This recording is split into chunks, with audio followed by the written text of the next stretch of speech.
Ya, kembali lagi teman-teman ya, bersama saya di Har Motor Speed. Nah, kali ini kita kedatangan motor Mega Pro ya. Ini keluhannya ngredek saat di kopling. Saat lepas kopling itu ngredek ya, di bagian pas ditarik separuh itu ngredek saat lepas ya. Terus kita ganti untuk kampas koplingnya karena ini motornya sudah slip-slip ya. Kita buka bak CVT-nya gunakan kunci T8 ya. Kalau yang punya tambahan shock kayak impact gini enak, bisa gunakan shock 8 atau T8 yang sudah dimodif. Untuk bautnya panjangnya sama, yang beda cuma di bagian depan teman-teman ya. Yang di bagian lurus kabel speedo itu agak panjang sedikit. Oke, kalau sudah copot semua, kita gunakan tuasnya ini ya. Kita gunakan kunci Inggris untuk putar tuasnya supaya baknya ini gampang kebuka. Nah, terus ini kita buka. Wah, ini keraknya lumayan bandel. Terus ini bautnya teman-teman ya, udah di betel semua. Ini jadi susah ini bukanya ya. Kita gunakan kunci obeng ketok ya, yang gepak, mata gepak. Karena yang mata lancip itu gak bisa masuk karena ini udah terlalu dol ya. Betelnya udah terlalu over. Ini sebenarnya juga takut ya, takut pecah untuk rotor olinya. Karena bautnya kayak gini tuh pasti susah untuk pembukanya teman-teman. Oke, kita pukul-pukul dulu. Kurang lebih seperti ini teman-teman ya. Ini yang kondisinya masih baik teman-teman. Yang dua itu sangat-sangat jelek sekali. Ini kita bukakan dulu ya. Nah, seperti ini teman-teman. Udah gak bisa masuk untuk obeng ya. Jadi kita harus pukul-pukul dulu. Terus ini bukanya gunakan dipukul sedikit udah kebuka ya. Ini bautnya yang mata kunci mahkota juga di betel-betel teman-teman ya. Kalau bisa teman-teman gunakan kunci saja, jangan di betel-betel ya. Itu akan berakibat fatal untuk bagian bearing, bagian rasio ataupun di bagian kruk asnya ya. Karena di betel itu kan juga nggak bagus, bisa merusak bearing. Trackernya juga gak mahal-mahal banget. Oke, ini langsung kita copot aja ya. Ini ada di bagian rotor depan ini ada ringnya ya, ring tebal. Awas jangan lupa. Ini kita cabut dulu. Yang belakang juga kita cabut. Untuk bautnya kita putar. Berlawanan arus jarum jam ya.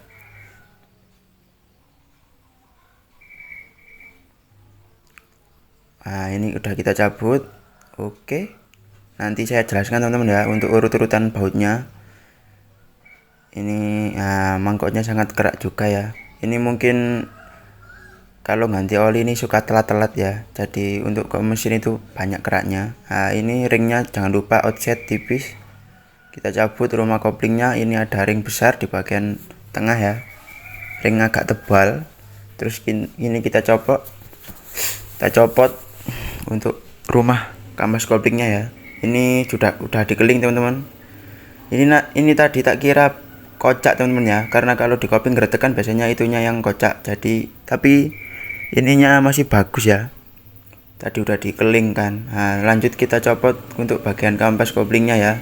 Kita gunakan kunci shock 10 atau kalau manual ya kita gunakan kunci T10 saja ya. Ini nyopotnya santai saja biar aman, nggak ada pecah-pecah ya. Karena ini pernya mungkin udah diganti tiger ya. Koplingnya juga udah ganti tiger. Untuk kamplasnya ini merek gak tahu, ini biasa, bukan originalnya. Nah, kita copot. Kalau sudah copot kayak gini, nah ini pernya tiger ya, 4. Terus kita copot untuk kampas koplingnya ya. Nah, ini gosong sekali teman-teman ya. Wah, untuk di bagian tengahnya ini agak kering teman-teman. Nanti untuk rumahnya kita bor ya, supaya jalur oli ke kampas kopling itu lebih bagus, supaya kampasnya juga gak gampang kalah ya. Untuk plat geseknya juga udah masih bagus. Untuk rumah pir 4 nya juga masih bagus teman-teman ya. Cuma kampas koplingnya aja yang aus ini. Terus kita cek di bagian ini teman-teman ya, bagian longgarnya rumah kopling. Nah, ini biasanya kalau macet teman-teman itu, kalau di kopling itu agak gak enak gitu. Terus kalau dinetralkan pada saat motor nyala itu susah. Biasanya itunya macet teman-teman ya. Oke, kalau sudah kita cek kampas koplingnya. Nah, ini kampas koplingnya ya, gosong teman-teman. Ini warnanya udah hitam, jadi bahannya keras, jadi gede gampang selip. Terus kita cek untuk bagian bearing, bagian rasio ya. Alhamdulillahnya ini aman teman-teman, gak terjadi kekocaan atau keausan ya. Kalau ada kendor sedikit itu wajar teman-teman, jadi agak lumayan bagus lah. Untuk bearing crux-nya juga bagus, gak ada kendala. Nah, tapi ini di ring-ring teman-teman ya, diganjel-ganjel. Ini ringnya juga nggak sip ya, untuk gerindanya ini gak rata. Mungkin ini penyebab motornya jadi ngerenjel-ngerenjel saat koplingnya dilepaskan separuh ya. Untuk giginya juga masih aman. Nah, kita bersihkan dulu teman-teman ya. Tadi saya sudah tak bersihkan, sekarang ini kita pasang kembali ya. Ini setelah saya bersihkan, alhamdulillah agak mengkilap. Untuk crankcase-nya gak bisa bersih teman-teman ya, karena obatnya bersifat bisa masuk ke dalam lakernya, jadi saya gak berani. Itu tak cuci sama cleaner aja sedikit, jadi agak lumayan bersih untuk crankcase-nya. Untuk rumahnya alhamdulillah bagus. Ini maaf teman-teman ya, untuk bagian kameranya tadi kegeser jadi miring, jadi tegak untuk gambarnya ya. Jadi ini kita langsung kita pasang saja kampas kopling yang baru ya. Ini sudah tak rendam sekitar 15 menit yang lalu, gunakan dengan oli yang baru ya. Kalau kita pasang kampas kopling dengan kondisi kering, itu akan menyebabkan cepat gosong teman-teman ya, di bagian kampas koplingnya. Jadi kita rendam dulu mungkin 15-20 menit ya, supaya kampas koplingnya juga licin, terkena oli yang baru. Ini kita jangan lupa salah pasang ya. Untuk plat geseknya itu ada area yang cekung, juga ada area yang datar ya. Jadi yang cekung, kalau cekung ya cekung semua hadap ke atas, kalau datar ya datar semua hadap ke atas ya. Jangan sampai dibolak-balik, nanti koplingnya kurang enak. Untuk rumahnya ini kalau bisa tepatkan di topnya teman-teman ya, itu ada titiknya. Terus kita rapatkan ini kampas koplingnya. Oke, kalau sudah kita siapkan ya untuk pair koplingnya tadi, kita pasang kembali. Karena ini masih bagus teman, kita lap aja karena banyak oli ya. Oke, kita lanjut. Nah, ini kita lap-lap dulu supaya daya bersih untuk baut-bautnya. Terus rumah empatnya itu ya, untuk penahan pair koplingnya kita pasang bautnya. Ini usahakan jangan terlalu kencang dulu teman-teman ya. Kalau bisa ya kencang biasa gitu aja, supaya kampasnya bisa digeser-geser saat pemasangan ke rumahnya ya.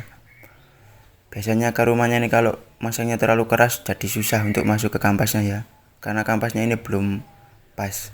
Ini untuk kita masang kampasnya ini sejajar aja teman-teman, karena biasanya kalau kita pasang, kita selipkan satu ke rumah yang terakhir itu ya, biasanya koplingnya kurang enak, jadi kita pasang sejajar aja, gak apa-apa. Nah, kita paksa sedikit udah bisa. Kalau udah bisa kita pasang ya untuk ringnya. Nah, ini jangan lupa ringnya jangan keliru. Ini ada ring tipis dan ring outset yang tipis ya, ada ring yang tebal maksudnya. Untuk yang tipis kita pasang di rumah kopling, kalau besar nanti kita pasang di rotor oli yang tebal. Nah, untuk bautnya juga beda ya, ada yang kayak ringnya gitu, ada yang enggak ada. Kalau ada yang kayak ringnya gitu, kita pasang di bagian kopling. Jangan sampai kebalik ya, nanti gak bisa pas untuk masuknya. Terus kita impact, usahakan bisa kencang mungkin ya, supaya aman, gak copot-copot. Oke, lanjut kita pasang untuk bearingnya, kita coba. Oh, alhamdulillah aman ya. Oke, kita pasang giginya, ini aman alhamdulillah. Tadi maaf teman-teman gak ke video ya, untuk pemasangan baut empatnya itu sudah tak kencengin. Oke, lanjut kita pasang rotor olinya ya. Ini udah tak bersihkan alhamdulillah, udah kinclong. Nah, ini ring yang tebal ya, kita pasang. Terus kita pasang bautnya. Nah, kita kunci lagi ya. Nah, ini gunakan hati-hati teman-teman ya, karena ini rawan sekali patah, karena bahannya ya namanya juga giral, nanti dipukul juga biasanya patah. Nah, kita paskan dulu. Oke, kalau sudah pas kita geser-geser. Nah, kalau sudah pas, oke kita pasang. Ini tadi tak ganti teman-teman ya, untuk bautnya udah dol gak jelas. Ini tadi nyarinya juga susah, alhamdulillahnya dapat teman-teman ya. Oke, kita pasang.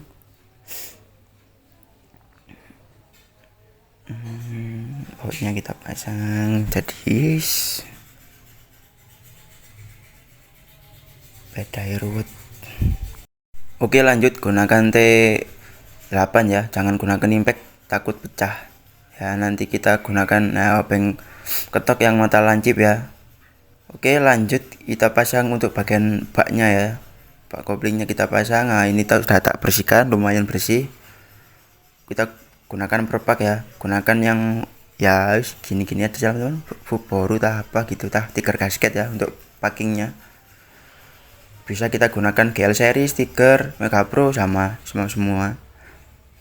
Nah, kalau sudah pas kita pasang, terus kita pasang kembali ya untuk baut-bautnya. Ini bautnya sama semua, yang beda cuma yang depan ini aja ya, ini keliru.